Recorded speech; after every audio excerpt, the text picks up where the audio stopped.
आज के टॉपिक को शुरू करने के पहले कुछ इंपॉर्टेंट वर्ड्स मैं आपसे शेयर करना चाहूंगा। सबसे पहला ज्यूरिसडिक्शन।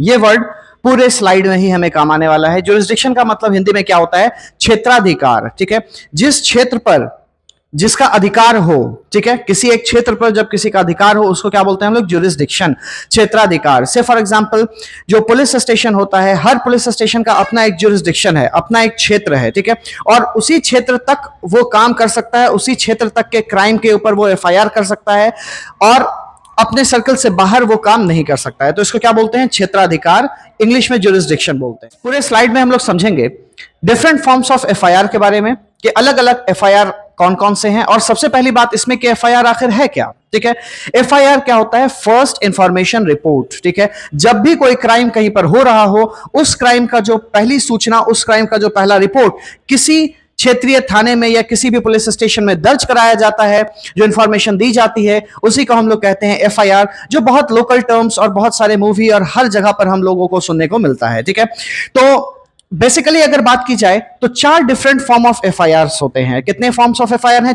4 में सबसे पहला जो हम लोगों को दिख रहा है, रेगुलर एफआईआर। ठीक है, रेगुलर एफआईआर क्या है? रेगुलर एफआईआर का जो फॉर्मेट है वो आम कोई भी केस, कोई भी क्राइम जब कहीं पर होता है तो उसके इलाके में, उस ज्यूरिसडिक्शन में जो पुलिस स्टेशन, जो पुलिस थाना आता है, वहां पर वो रिपोर्ट फाइल करवाने के प्रोसेस को हम लोग क्या बोलते हैं? रेगुलर एफआईआर बोला जाता है। इसको क्या बोला जाता है? Regular FIR. इससे पता क्या चला कि रेगुलर एफआईआर में जिस क्षेत्र में क्राइम हो रहा है, उस क्षेत्र के पुलिस थाना में जाकर के अगर हम रिपोर्ट लिखवा रहे हैं तो उस क्षेत्र के पुलिस थाना के रिपोर्टिंग के प्रोसेस को क्या कहा जाएगा? रेगुलर एफआईआर कहा जाएगा। ठीक है, रेगुलर एफआईआर में पुलिस फिर इन्वेस्टिगेशन शुरू करती है और सारे ही पॉइंट्स को और सारे ही मैटर्स को वेरीफाई किया जाता है, चेक किया जाता है और इसी ज्यूरिसडिक्शन के फॉर्मेट पे इस पे काम किया जाता है। क्लियर है?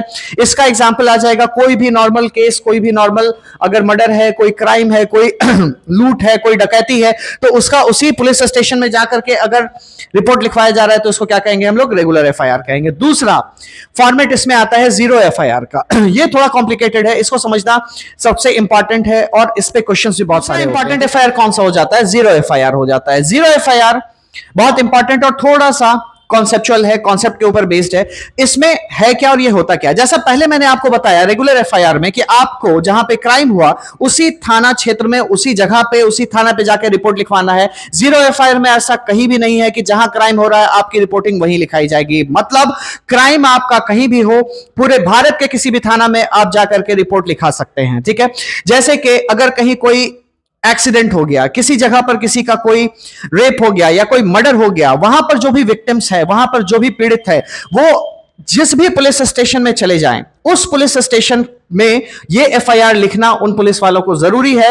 वो ये बोल करके टाल नहीं सकते। आमतौर पर पुलिस स्टेशन में क्या होता है जब आप एफआईआर लिखवाने जाते हैं कि पुलिस स्टेशन वाले इस बात को लेकर के टालते हैं कि ये हमारे एरिया में नहीं आता है, ये हमारे क्षेत्र में नहीं आता है। तो वहां पर आप स्ट्रांगली बोल सकते हैं इस चीज को कि अगर आपके एरिया में नहीं भी आता है तो आप जीरो एफआईआर लॉन्च कीजिए। ठीक है, और जीरो एफआईआर लॉन्च करवा करके, जीरो एफआईआर करवा करके आप उस केस का या उस इंसिडेंट का इन्वेस्टिगेशन तुरंत शुरू करवा सकते हैं। ये किया ही इसीलिए गया कि कहीं कोई एविडेंस या सबूत जो भी हुआ है वो लॉस ना हो जाए। अगर किसी के साथ क्राइम हुआ, उसको पता नहीं है कि कौन सा पुलिस स्टेशन है, वो पुलिस स्टेशन खोजता ही रहे, इतना देर में जो भी सबूत है, जो भी एविडेंस है, वो लॉस ना हो जाए। इसीलिए आप कहीं भी ऑल ओवर इंडिया में किसी भी थाना में रिपोर्ट लिखवा सकते हैं और उनको जीरो एफआईआर के फॉर्म में इस केस को लेना पड़ेगा। ठीक है, हाँ, इन्वेस्टिगेशन शुरू होने के बाद यह देखा जाता है कि ये जो क्राइम है वो पर्टिकुलरली असल तौर से हुआ किस एरिया में है, और फिर बाद में वो पुलिस स्टेशन उस एरिया का वो केस ट्रांसफर कर देते हैं जहां पर असल ये केस हुआ है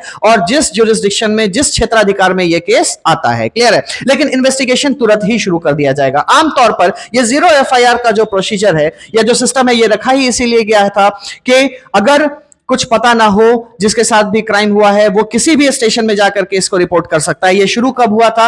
ये 2012 में निर्भया जो मर्डर कांड था, निर्भया जो केस था, उस केस के बाद यह शुरू हुआ था और इसको स्टार्ट करने वाले और इसको लीगली बैक करने वाले जस्टिस वर्मा कमेटी थी और जस्टिस वर्मा कमेटी ने इसको स्ट्रक्चर किया। और ये हमारे कौन से सेक्शन में आता है? Section 154 of CrPC. ठीक है, सीआरपीसी में कितना में है? ये सेक्शन 154 में है। सीआरपीसी का फुल फॉर्म क्या है? Code of criminal procedure.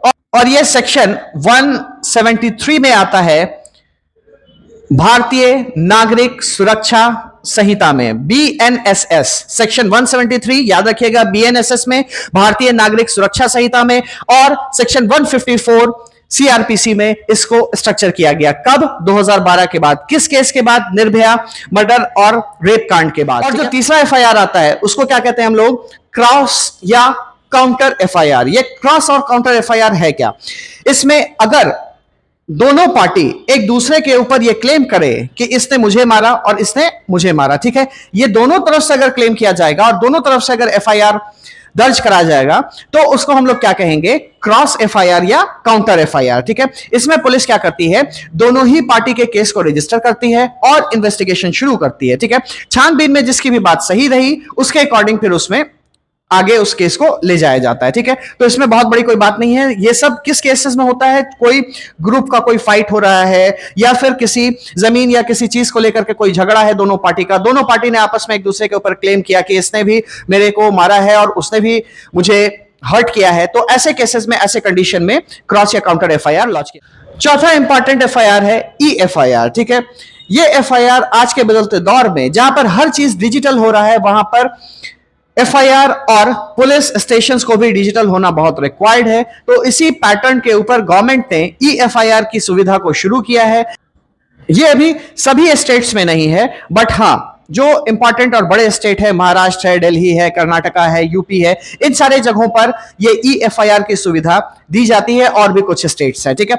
तो यहां पर होता क्या है इस ई एफआईआर में? मतलब कोई भी क्राइम अगर छोटा मोटा या कुछ इस तरह का इंसिडेंट, आपका मोबाइल चोरी हो जाना, आपका पर्स चोरी हो जाना, या फिर से फॉर एग्जांपल आपकी बाइक या फिर आपकी साइकिल चोरी हो जाना, ऐसे केस में आप आराम से घर बैठे मोबाइल या लैपटॉप के ऊपर आप पुलिस स्टेशन जो भी जिस भी क्षेत्र का है वो खोल करके ई एफआईआर वहां पर रजिस्टर कर सकते हैं। अगर आपके स्टेट में और उस पुलिस स्टेशन में ई एफआईआर की सुविधा उपलब्ध होगी तो आप घर बैठे एफआईआर को लॉन्च कर सकते हैं और रजिस्टर कर सकते हैं। जब भी कोई इंफॉर्मेशन आएगा तो आपके दिए गए इंफॉर्मेशन के ऊपर उस पुलिस थाना से इंफॉर्मेशन आ जाएगा और आपको फिर उसके अकॉर्डिंग आगे बढ़ना होगा, ठीक है। तो सभी एफआईआर अपने में बहुत इंपॉर्टेंट होता है, चाहे वो आपका रेगुलर एफआईआर हो, जीरो एफआईआर हो, क्रॉस एफआईआर हो या फिर हो आपका ई एफआईआर, क्योंकि ये क्राइम के सीन को या ये विक्टिम जो पीड़ित हैं उनका सबसे बड़ा हथियार है और उनको प्रोटेक्ट करने का सबसे बड़ा जरिया है, ठीक है। तो किसी भी एफआईआर को लाइटली नहीं लिया जाता है। पुलिस स्टेशन में जब भी कोई एफआईआर लॉन्च होता है तो उसके ऊपर तुरंत काम